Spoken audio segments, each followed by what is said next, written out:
afraid, got nothing to lose. Living life with nothing to prove. I'm gonna be a better version of me.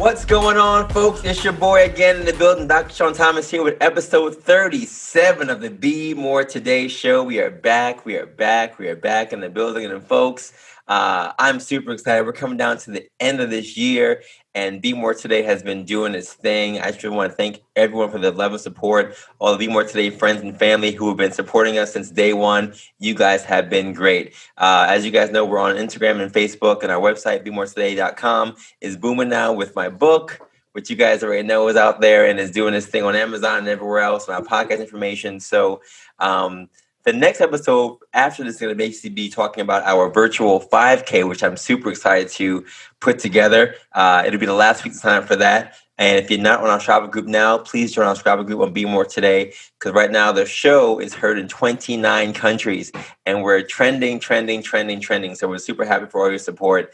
My quotation for today is very, very simple. It comes from Tim Ferriss, and it says, "Conditions are never perfect. Someday is a disease that will take your dreams to the grave with you." Folks, and that's why I want to do this virtual 5K, and I want to get this Steps to Greatness challenge going on. This is the last week to sign up for it. And the guest I have on for the show today is basically the embodiment of that. I've never done a race before, putting a race together, but the guy that is on our show for today is the master of these things. And even if you're watching the YouTube video now, you see he's actually at an event right now doing his thing. And his name is Joe Shayne. Joe Shayne is a certified running coach and a wellness director at Core Services Group Incorporated for a social service organization in Brooklyn. Now, Joe is the founder and head coach of Team We Run Kings, aka TeamWRK, and co-founder of Pace Runs Incorporated. Joe has run 14 marathons, including 3 Boston marathons and 5 out of the 6 majors in 3 hours and 5 minutes or better. Born and raised in Hell's Kitchen, Manhattan, Joe has always been a fast learner and prided himself in helping out others as best he could. Joe always respected and understood the importance of maintaining a healthy lifestyle and dreamed of one day sharing his passion of wellness to the community at large. In high school, Joe played on the baseball team and basketball teams, and in college, he stayed active with intramural sports and weight training. It wasn't until after his 30th birthday where he fell in love with long-distance running. It wasn't until witnessing his best friend quit drinking and smoking cigarettes to focus on the NYC Marathon where Joe believed that he could accomplish the same feat. "I was drinking a little more than I usually would and was in a transitional period of my life and wanted to pursue a major accomplishment like that for myself," says Joe. Little did he know he would inspire a small village to follow suit.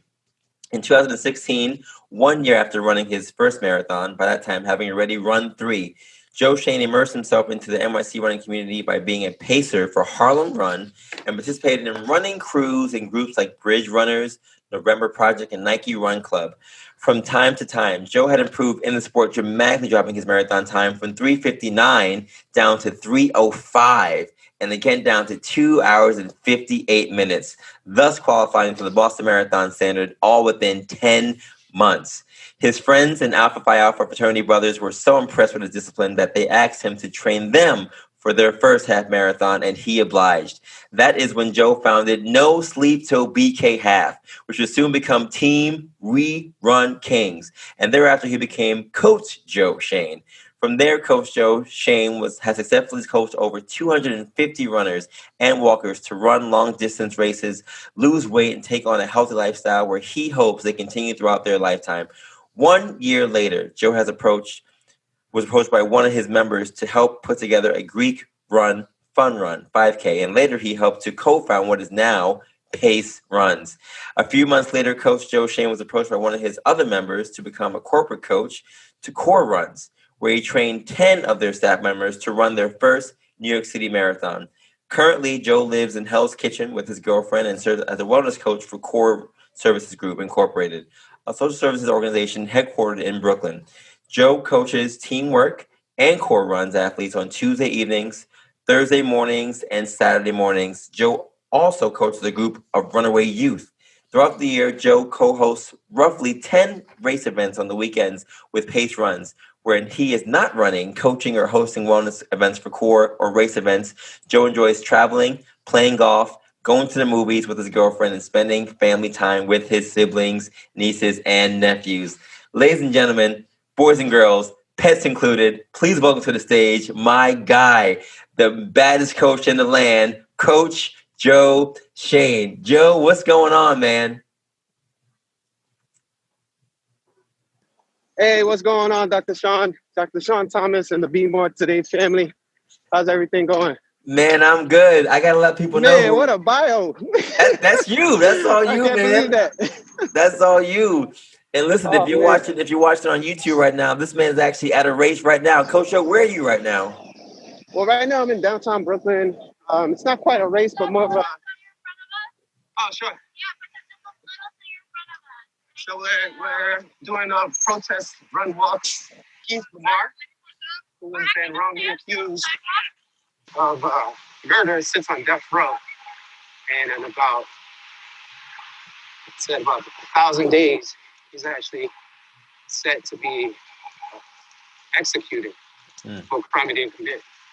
And so my good friend and activist and educator, Jason Fulford, put together this event to raise awareness for the gentleman. And, we've been out and about just, protesting different things throughout the year, running a protest with Coffee and Jerry. And this is another part of that, just trying to rectify some of the wrongs that have happened to our people.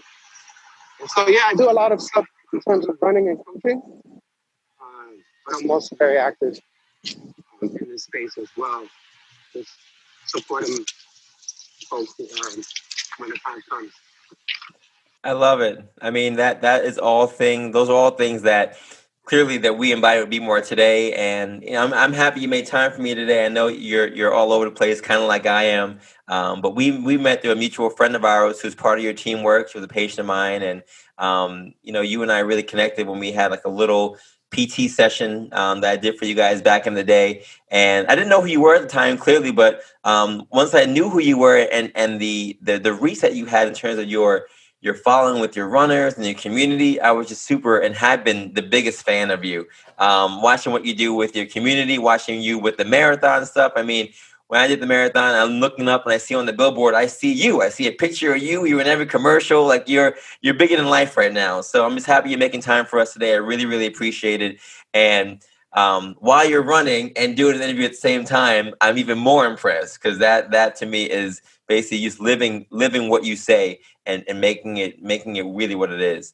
So before we go any further, Coach, I just want to recognize that you and I both have Manhattan roots. You're born in Hell's Kitchen. I'm born in Harlem, and we're both from Manhattan, which a lot of people aren't originally from Manhattan, but we are. Yeah, that's dope. That's something that we do share together. And reading your bio, I recognize. What do you think?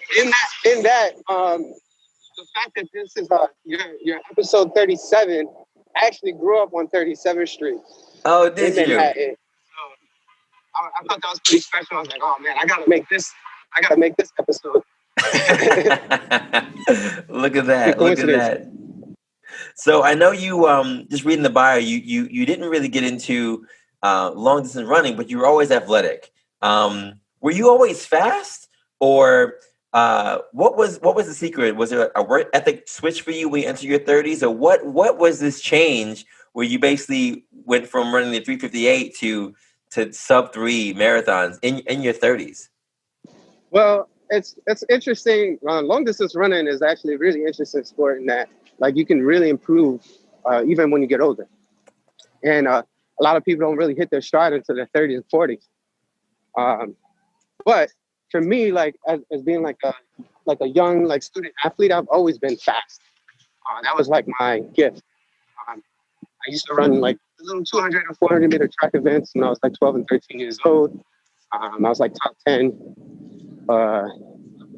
quite often in those events, and I ran like a low 11 when I like a low 1100 meter when I was like 12, like 11 2:11.4, which is pretty cool for a 12-year-old kid, you know, pretty fast, but I didn't really get into like running or racing or like track and field. I stayed more on the scholastics and went to like a specialized high school for scholastics rather than sports. But even when I went to I went to Beacon High School, and in Beacon, even though they weren't big on sports, we did have a baseball team and a basketball team. So I joined both, and was probably one of the fastest kids in that team, on those teams.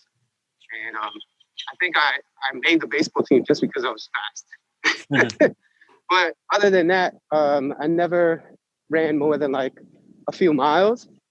And, you know, like I said, it wasn't until I turned 30 and I saw, you know, a good friend of mine, my best friend, in fact, he ran the New York City Marathon. He's actually a bartender. And he was talking about running for like months and months. And I was like, looking at this guy, I was like, nah, he's not going to do this. And he, you know, he stuck to his word, and, you know, he was super disciplined, and he did it. And that was part of like the mental shift for me. It was like, wow, like if somebody that, you know, lived the way that he did, you know, he worked odd hours, but he would make sure he got his brain in, you know, and it really provided a lot of structure to his life.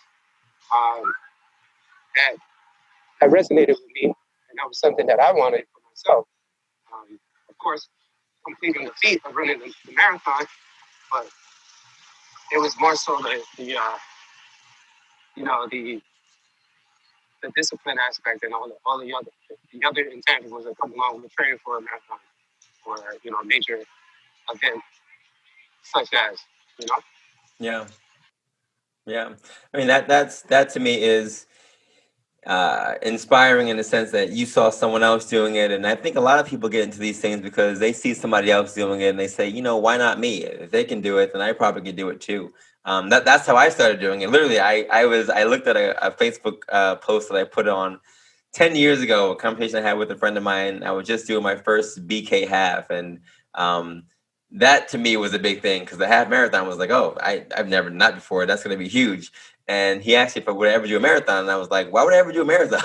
And as I sit here wearing my marathon shirt, as I've done 4 of these, I'm like, yes, you have to do a marathon because it's just the next thing. Recognize that you've done, you know, numerous marathons is insane to me, 14 or so. There's a certain knack to that, clearly, and to go from a 3:58 to a sub 3-hour marathon is a huge feat. I mean, I did my first one in 4:20, and I was elated when I ran 3:57. But you started where my best is, you know what I mean? And you push. What do you think is that? What is is it a training thing? Is it a talent thing? Is it a discipline thing when it comes to eating, fitness? What is it that gets you to that place to really see that big of a change in this kind of a sport? Well, the first thing I think is a belief. You have to see it and like believe that it's possible for you. And then for me, the second thing is to just see how others did it and try to replicate it. For me, I don't really necessarily try to like recreate the wheel. You know, people have been running and doing all these things for hundreds and thousands of years, and more so, you know, the last 50 years, you know, the running boom of, I would say, the last 100 years. People are really good. People are already really good and have set out amazing blueprints and amazing plans for you to accomplish these goals and these feats. So I would say just finding a plan that works for you and then executing on it. And then all those other things that, you know, are pretty important, like eating well, sleeping well, and, you know, surrounding yourself with the right support system, especially if you're like married, have kids and things like that. You know, if you're gonna set yourself up for such a large goal, you need to have people around you that are going to support you. You know, pick up your kids when you can't, or you know, just understanding the fact that you got to get up really early, you got to put in the work, and you may not necessarily be home as more or as much as you would like to, and having that system around you, and I say system because it's not just like one person, but it starts with at least one person, especially like the most important person in your life, so that they are aware and just helping you out along the way.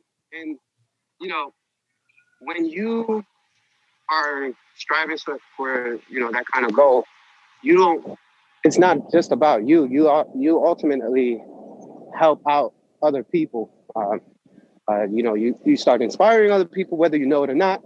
And that was one of the big takeaways for me, because I was a single guy when I started running like this, but like I didn't realize that there was all these other people around me and surrounded by me that were like, wow, this if Joe could do this, then that's something that I could do myself. So, that's part of the other like aspect of taking on such a larger goal, because it's you can always cut down your time, but then if you're like, all right, well, I want this Boston qualifying time, or I want this like Olympic qualifying time, which is like on a whole nother astronomical level, which I think takes even more talent to do so, right? Like I think the Boston qualifying time, a lot of folks can get there. You don't necessarily have to be super duper talented. You should have some talent and some knack for running, but I think most folks that are around 4 hours, even 4:20, can get there, right? Like it's a fair standard qualifying time. If you're talking about like Olympic time or like semi-pro or something like that, then that's like a whole nother level, which is like the top tier, like top handful of people that in the country type of thing. Like that's like some whole other level. But yeah, I hope that answered at least part of your question. Absolutely. So, I mentioned earlier that you were featured in various commercials for the NYC Marathon and on multiple billboards, and you become pretty much the face of running, not so much just in Brooklyn, but really around the world now. And it's huge to me to see you doing these things, recognizing that I know you in other capacities, especially since I run with Spartan Sundays, which you've seen our team out there with your team as well. And I'm always inspired when I see teamwork out there for various races. When we were doing races with NYC on your road runners, doing races together, and your team is bigger than our team is clearly, but you guys are out there doing all kinds of things. Being the head coach for TeamWRK, what is that like for you, and how do you balance doing that with everything else? It's pretty cool. I really enjoy it. TeamWRK is filled with a lot of very high functioning individuals and pretty a lot of the people on the team, I would say, are well into the profession already. So we've got a lot of doctors and lawyers and folks that have like a lot of CEOs and entrepreneurs. And what I noticed across the board is they're very high functioning. They work really hard. And I think part of the magic of TeamWRK is that when they come to TeamWRK, they don't mind letting down their guard and taking instruction. And they get to like not worry about specific things for that period of time when they're with us, right? They don't have to worry about the workout or like where to run or what to do, because there's instruction. And I know for you as a as being a leader in Spartan Sundays, your teammates and your team can appreciate that because you already have the plan all set out for them. So that's what I think the team really does appreciate. And then in comes the community aspect of the team, and the idea that everybody's looking out for one another, and everyone is in there for each other's best interest. That's really, really important. And, the fact that it's led by, a Black man, Black couple, and myself and Jennifer. And they're really allowed to just kind of let down their guard, like I said. And I think that's one of the major key aspects of it. Yeah. Well, again, super impressed that it is Black owned, and we're supporting those things more and more. And I've actually been to a number of your workouts when I was training for the marathon originally years ago, and then even most recently at Boys and Girls. Those morning runs. I wish I can go to more of them. Just schedule with everything with COVID is crazy now, but you're right. It's awesome having someone instruct you on what to do, someone who's competent in what they're doing and knows what you need to do to work on to get to where you want to be. It's a whole different vibe. It's a whole different vibe. And even for me, someone who literally every day, whether it's physical therapy or with Spartan Sundays or Be More Today, I'm constantly telling people what to do, how to do, etc. So having that moment where someone's telling me what to do, I loved it. It was great. It made me feel okay. I just let my hair down, like, yeah.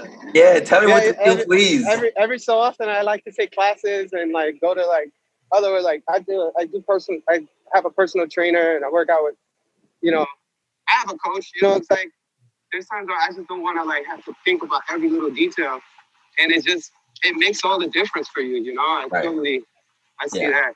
Yeah, absolutely. So I need to do more of that. I need to come to more of your workouts, and I got to find time for that, hopefully for next year. But yeah, it's a game changer. And I do think it gives you a clearer mind that when you go back to teaching others, you're in a better place. You're in a better place physically, mentally, spiritually, emotionally, all those kind of things to make sure that you can give your best to everybody else. So, so with TeamWRK, that's a whole one realm, right, that you have. And then you're also the co-founder of Pace Runs. Now, Pace Runs is a number of races in Brooklyn and Queens, all over the place.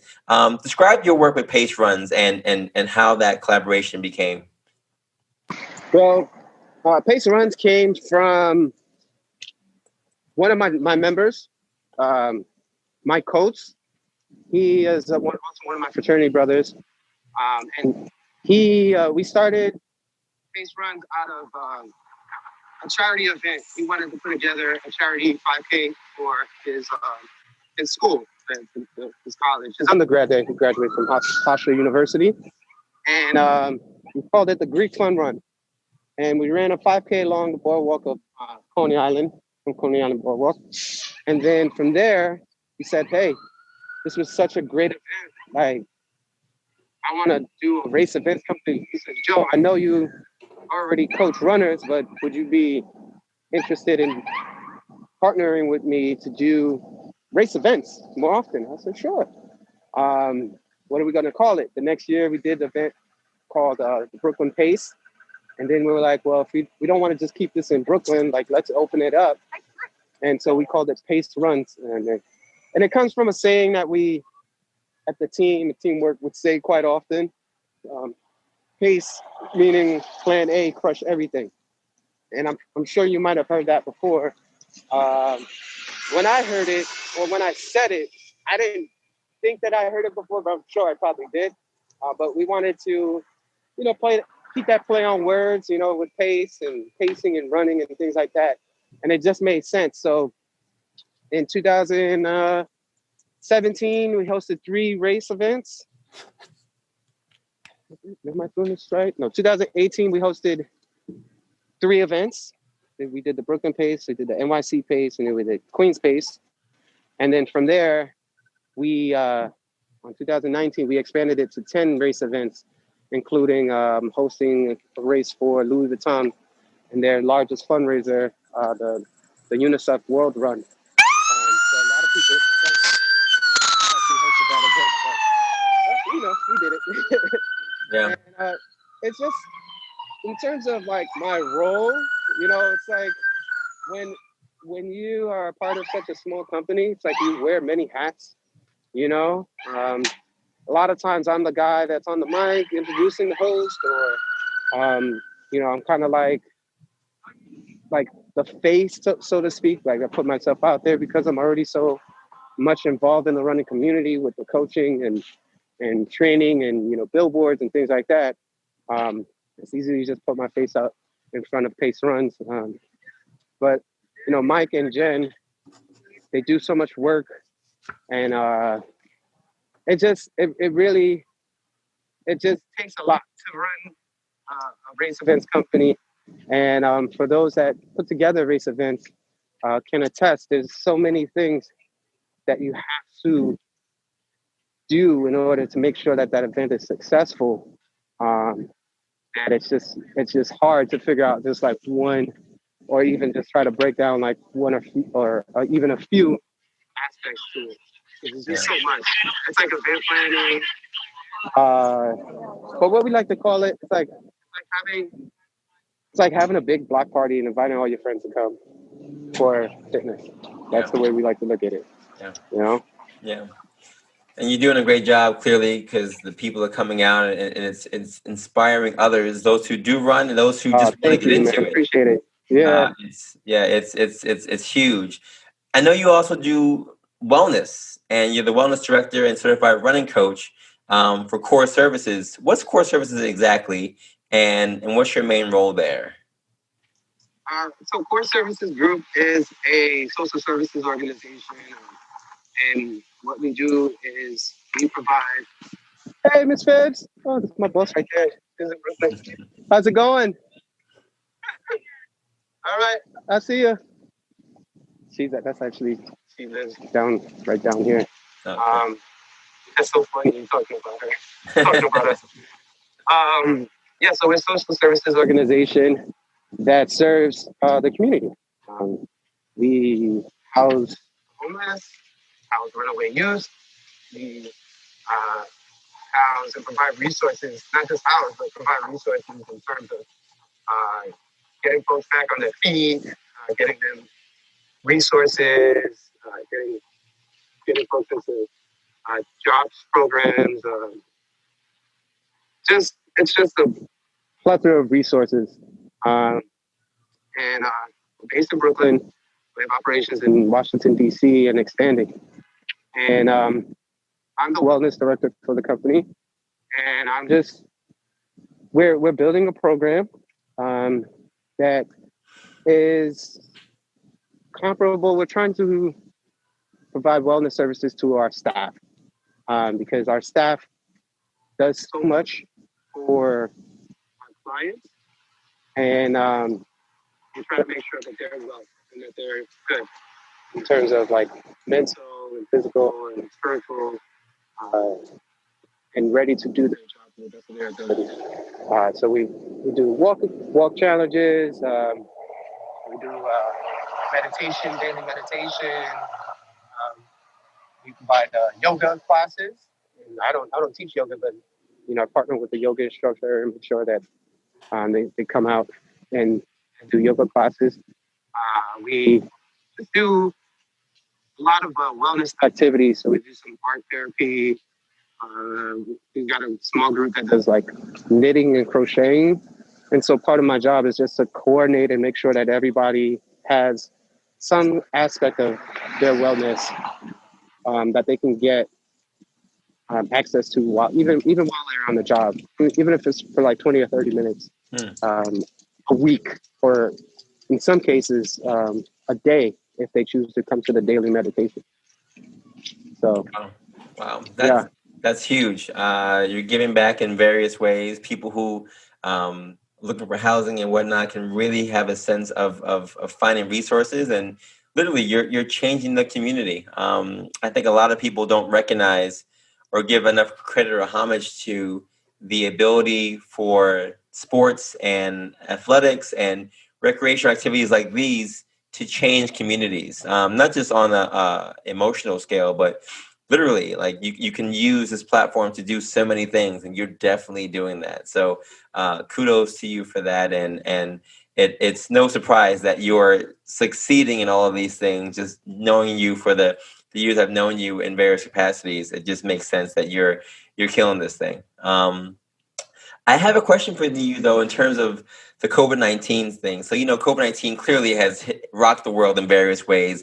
Many races all the big races were canceled this year, right? Berlin, New York, Chicago, all these things. And I don't know about you, but I was signed up to run Germany this year and New York, and those got postponed clearly. But COVID-19 has definitely made our running culture different. What are your thoughts on the future of the running world post COVID-19? And what are your plans with any of the jobs that you work with now, whether it's Pace Run's core services, to make sure that running can still be a part of your services?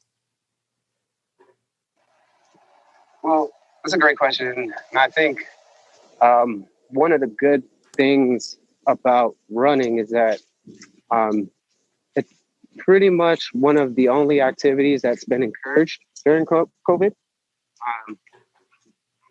The only issue is the gathering, right? Like at some points, they didn't want people gathering in more than 6 people in a group. Then it was 10.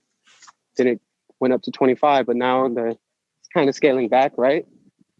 In terms of hosting events, that's like the really tricky part, because there's going to have to be a new standardized way to host an outdoor event, especially a race event.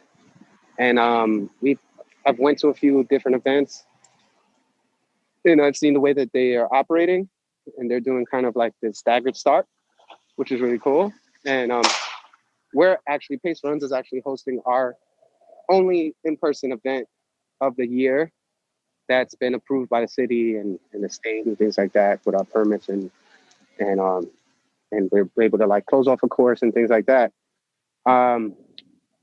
And that's going to be our first challenge, is making sure that we're in compliance, even though there's like not really a compliance aspect right now, but I know it's coming down the pipe, right? Like we know that folks are only going to feel comfortable doing events a certain way, which is totally different than the way that it used to be, right? It used to be you just pile as many people as that can fit into the corral, and you just start the timer, and everybody has a timing chip on their bib, and they just go. And now, so that part is just going to be totally different.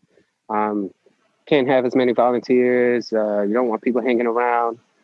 So you lose a little bit of that socializing aspect afterwards, because people love to be around each other, especially after a run. The endorphins are pretty high, and it's just good to be around that company, especially when you complete, an athletic event like that. So I see some of those challenges, but I'm very hopeful and I'm looking forward to it because it's not going away.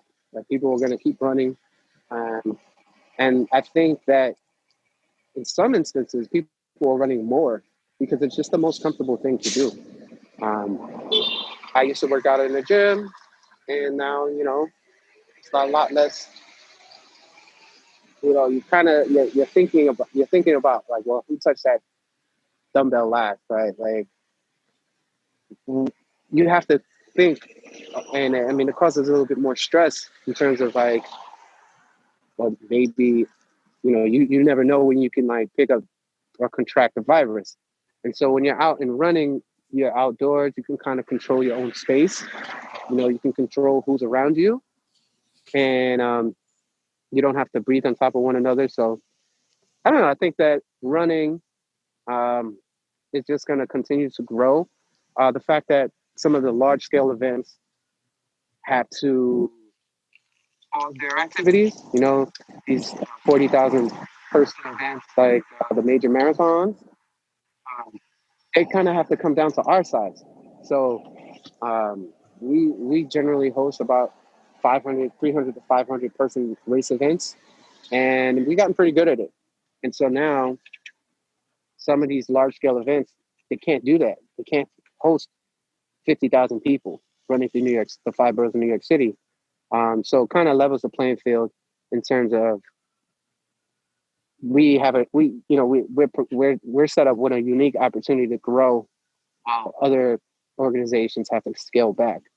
So I mean, I remain hopeful in this. You know, I was talking to the team, and we just talked about different aspects of this, and the pros and the cons, and you know, it's sucks, but there's enough pros to make this beneficial for us and for everybody involved.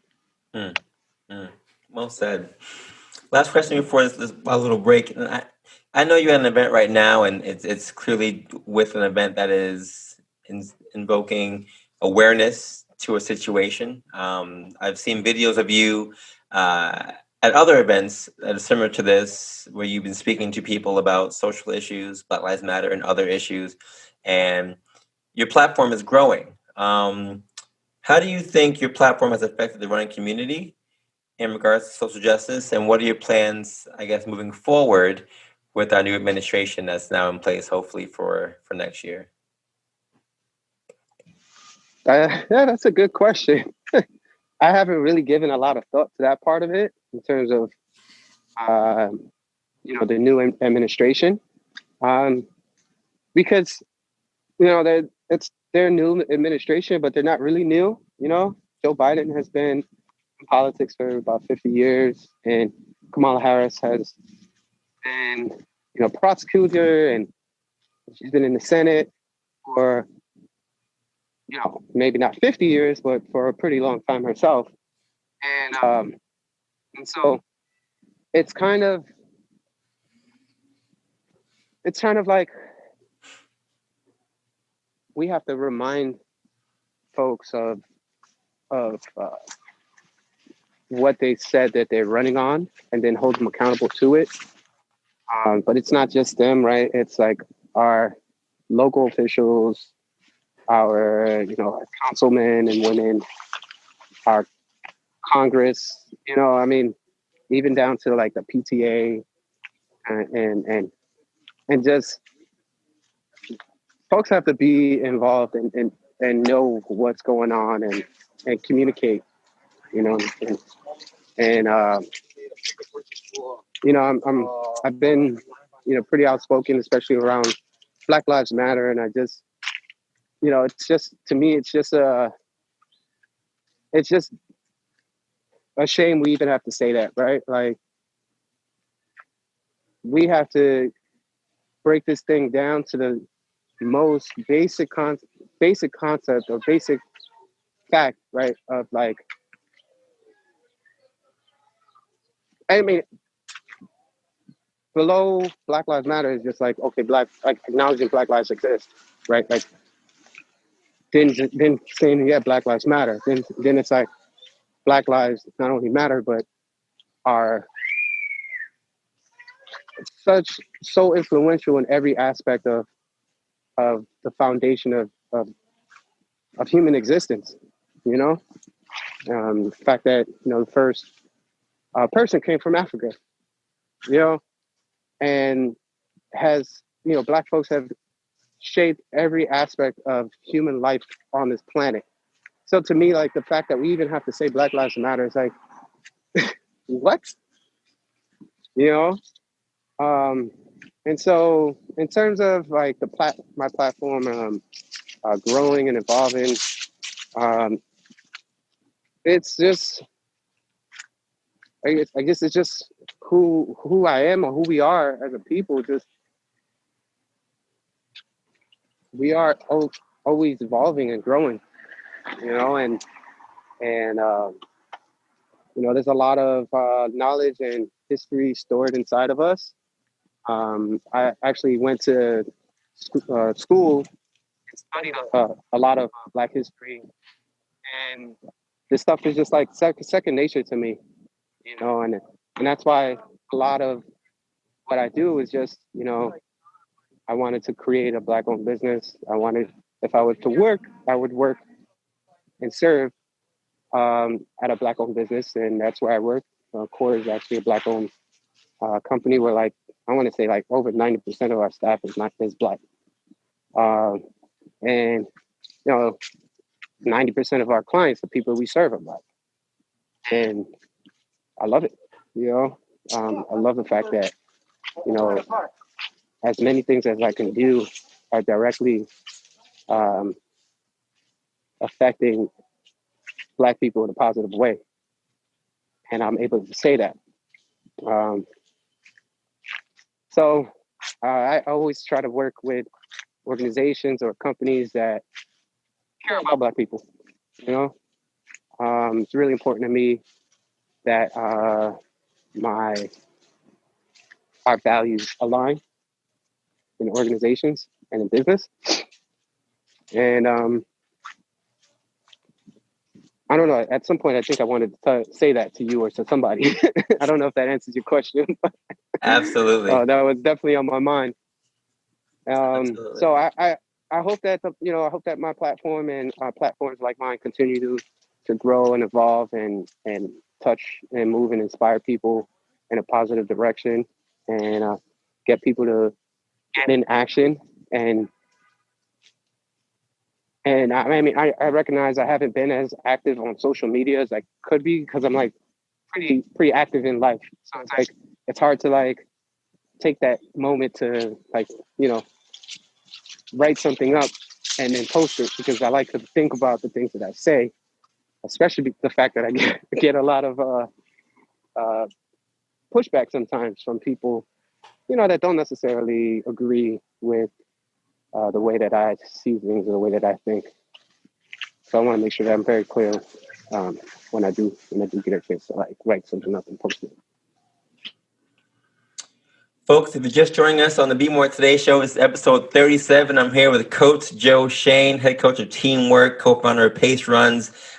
He is the owner of a Black-owned business, and shout out to Jen, his partner. She's amazing as well. And Coach Joe, you have shared your story with us, and even right now, as you're at a run or a walk, or doing that right now and being with me, I really appreciate it. I have a couple more questions for you, and the first one is actually about the phrase "Be More Today." And now you know about Be More Today because you've supported us in various ways, and I asked everyone on the show what the phrase means to them. So you were the 37th person on this show to give me their response. Coach Joe Shayne, when you hear the phrase "Be More Today," what does the phrase "Be More Today" mean to you? Well, it's such a great phrase, and I'm glad that you're putting it to good use. And the first thing that for me that jumps out is the urgency, right? Today, not tomorrow, not, today. Be more today. And it's ambiguous enough to say like, hey, like just be more. It doesn't have to be, you don't have to be better. You don't have to be smarter. You don't have to be, faster. It's more so like you're probably already doing great and amazing things. Like, be more of that today. Don't wait for tomorrow to do that. So that's what comes to me when I hear that. I didn't listen to all the other 36 people, so I don't know what they said. So hopefully I don't know what they said. No, you gave an original answer. Well done, sir.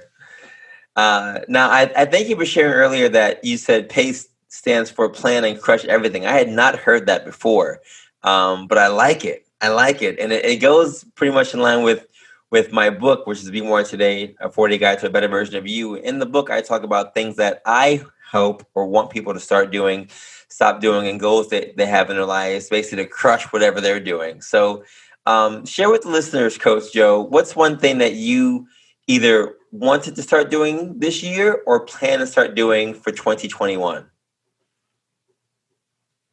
Oh, man.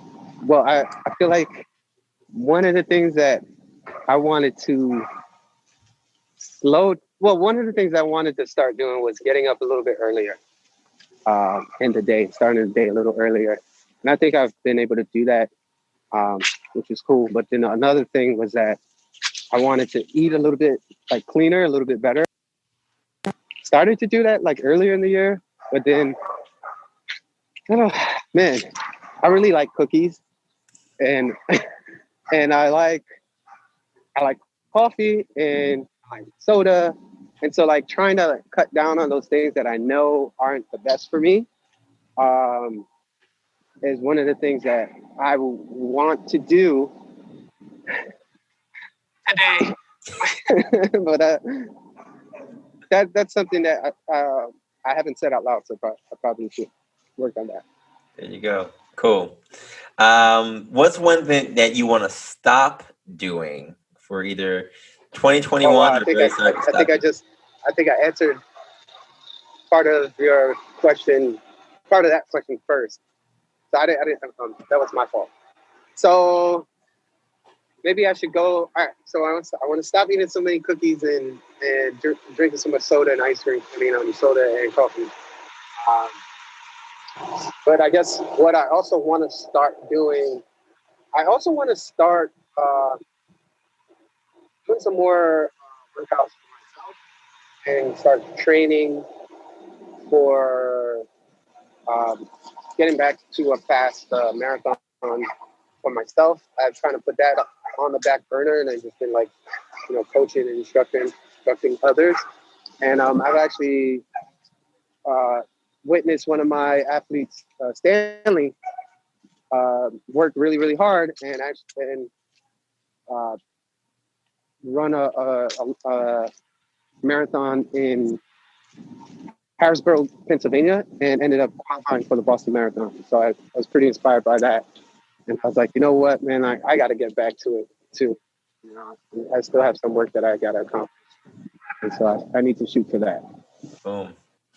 And what's one goal for either you, for your businesses, for your family that you have set for 2021? One goal for next year.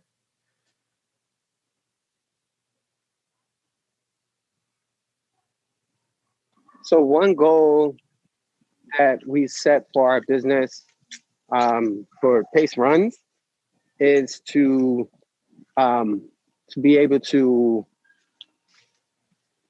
get to the point where we are able to work full time. Um, so that may not be a 2021 goal specifically, but we'll be working on it. And maybe within the next 5 years, we will get. And we'll start with one full time employee. Um, Probably we will be Mike, and then uh, possibly or hopefully Jen and I will follow in 2023 and 2025. That's great. Coach Joe, you have an amazing story. Any final tips or advice you want to share with athletes, aspiring runners, current runners, long distance runners, anyone looking to start a business, anyone who wants to join Pace Runs or Core Run services, anything? Final tips, final tips. Oh man. Okay. All right. For first of all, Core is always hiring, so you can always go to Core sbcs.org to apply, and it's a growing business, and we're continuing to serve New York City, Washington D.C., and communities at large. So I always encourage people to. It's a great organization, and I always encourage people to apply. In terms of joining TeamWRK, you can always go to werunkings.com and check out our membership package. And if you're interested in coaching and training, check out those packages. We generally give folks a 30-day trial period, which is really, really generous, and really just immerse you into the culture and just give you all access to me as a coach and the team as a community. So I encourage you to do that. In terms of pace runs, um, we we would love your support, whether it is purchasing any registrations or volunteering your time at our events, or just spreading the word about us. We're Black-owned race events organization, one of the very few of its kind, especially in the Northeast, and we're growing, and we are doing amazing things, and we just want as many people to be a part of that as possible. And I want people to be a part of what I'm doing as much as possible, but especially pace runs, anybody can just pop in and join us for a race event, get a cool piece of swag and a nice medal. And I think that's just like the easiest thing to do. And a portion of our proceeds go to uh, the program that I help out, the Runaway Youth Program out here in Brooklyn and in the Bronx. And so you're getting, you're getting fitness, you're getting a community, and you're helping rebuild folks that are struggling and that could use the assistance. So it's a win-win-win, win.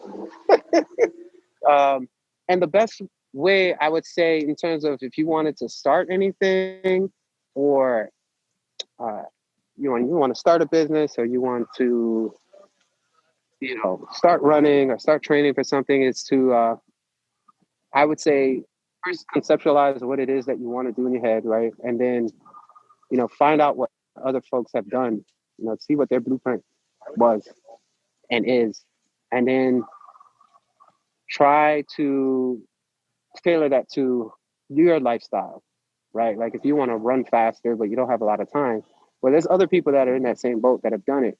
And there's great books and great knowledge about that. I think one of the books, I can't remember who wrote it, but it's like Run Faster, Run Less. It's basically, or if you are, I mean, if you want to, start a business, there's a lot of things that you have to do that. And, I found like a cool, like 7-step process in terms of like, getting all the legal stuff out of the way and making sure that everything is legit, nobody else has a name, things like that. So I think you're working on a registered for trademark for Be More Today. Is that right? Yeah. So like, there's other parts of being a business owner that you have to make sure that you tie up those loose ends, because, people could hear like, oh, Be More Today, that's such a great slogan. And next thing you know, it's on like Good Morning America with somebody else's face. Yeah, like wait, what? Mm-hmm. So just make sure that, whatever it is, you also protect it, like those ideas, that intellectual property is very important. So. Absolutely. Awesome. Coach Joe, thank you so much. Where can people connect with you? I know you mentioned some of the tags for TeamWRK and Pace Runs, but where can they connect with you on social media? I know you haven't been on there like you used to, but where can they find you if they wanted to on social media? I'm there. I'm more so lurking. I read everything I like as much as I like. I'm on social media as Joe Shayne. It's just my first and last name, SHAYNE. And you got the websites for We Run Kings and Pace Runs. But you can follow us at Pace Runs at Pace Runs _ because the first Pace Runs we created, I forgot the password to. And then for the team out here in Brooklyn, you can follow us at TeamWRK, TeamWRK. And that means We Run Kings, meaning Kings County, Brooklyn, New York. So I like my acronyms and try to make sure that as many of them make sense as possible. Absolutely. I like them too. We Run Kings. And I always have that stuff when I'm doing my runs because I'm in Brooklyn too. So we run this city. Coach Joe, thank you so much for being a guest on the Be More Today show. I really appreciate you making the time. Oh man, Dr. Sean Thomas, man, it was a pleasure, man. I was wondering if I should do this, but I was like, you know what, man, it'd be cool to see, for folks to see what we do on a day-to-day basis, rather than like me sitting in my apartment. I mean, you got to sit in your apartment because you got the nice sound and audio and video equipment, but hopefully folks can hear what I had to say, and you can take care of stuff in post-production if not. No, you sounded great. I really appreciate it. So thank you so much. And folks, don't forget our quotation from today, which is very, very simple. Conditions are never perfect. Someday is a disease that will take your dreams to the grave with you, by Tim Ferriss. So this wasn't a perfect situation. He was actually doing the entire show walking. But you know what? It was perfect in the sense that you saw exactly what he does. You saw exactly what he is doing on a regular basis. And listen, folks, when people are doing what they said they want to do and they're putting it out there and you're seeing that they're not just talking about it, they're actually being about it.